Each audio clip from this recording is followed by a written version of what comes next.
Le rêve des organisations djihadistes aujourd'hui est de rétablir le califat. Et la première capitale du califat en dehors de l'Arabie, c'était Damas. Pour prendre Damas, il n'y a qu'un seul moyen, c'est de l'assiéger en occupant la zone maraîchère qui l'entoure et qu'on appelle Ghouta, ou bien Ghouta en français. C'est ce qu'ont fait plusieurs organisations djihadistes, parmi lesquelles on compte Daesh pour un petit moment et Nosra. Mais la principale de ces organisations, à Ghouta, c'est aujourd'hui l'armée de l'islam, en arabe Jaish al-Islam. Cette organisation djihadiste s'est emparée de plusieurs villages à l'est de Damas. Elle a implémenté la charia dans ces régions, mais elle est qualifiée de rebelle modérée par le monde politique américain et britannique, et même français.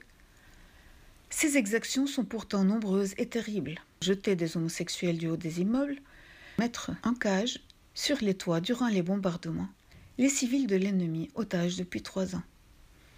Ici, on les voit promener dans des camions pour être distribués sur les toits des régions risquant d'être bombardées, c'est-à-dire celles d'où viennent les tirs sur Damas. La vidéo a été publiée par les terroristes eux-mêmes, comme un avertissement. On en voit ici les extraits où les hommes, les femmes et même un terroriste qui les accompagne appellent Assad et les Russes à ne pas tuer ces otages, c'est-à-dire à ne pas bombarder les points de rassemblement des terroristes à Ghouta. نحن بنتمنى من النظام انه يوقف الضرب والطيران الروسي ولانه اهل الغوطه والاطفال تبعهم ما ذنبهم شيء، نحن ما ذنبنا شيء ونحن هذا الشيء ما بنريده. اذا رح تقصفنا ونموت رح يموت مثل حكايتنا، اذا لهم كرامه عندك لا تقصف، وشو بدك تعمل والله معنا، الله اكبر. Si l'armée de l'islam est capable d'ainsi traiter les otages, pourquoi ne serait-elle pas capable d'utiliser elle-même le gaz pour en tuer, afin d'attirer les représailles mondiales sur l'armée qui s'apprête à la chasser de son dernier repère à Ghouta? Ces chefs avaient souvent annoncé leur désir d'envahir Damas. Et régulièrement, ils bombardent Damas et font des morts. L'armée de l'islam a même réussi à envahir les quartiers limitrophes de Damas.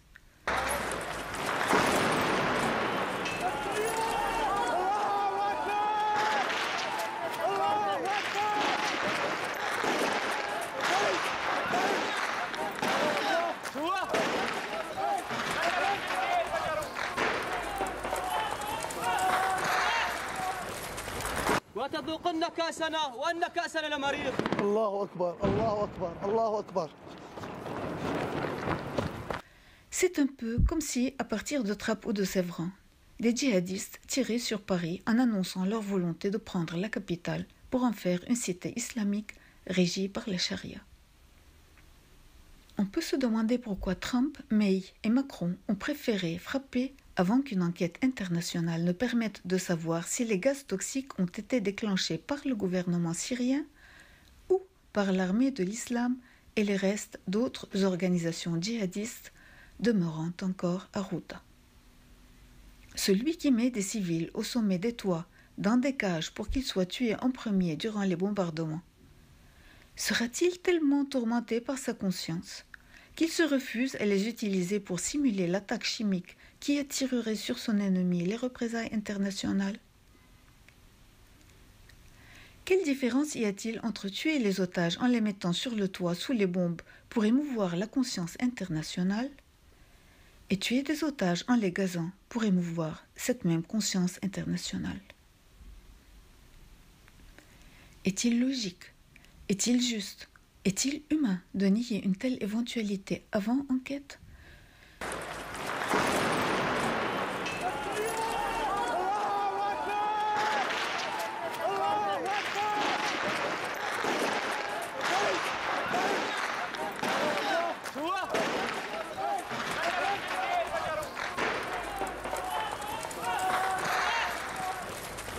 وتذوقن كاسنا وأن كاسنا لمريض. الله أكبر الله أكبر الله أكبر.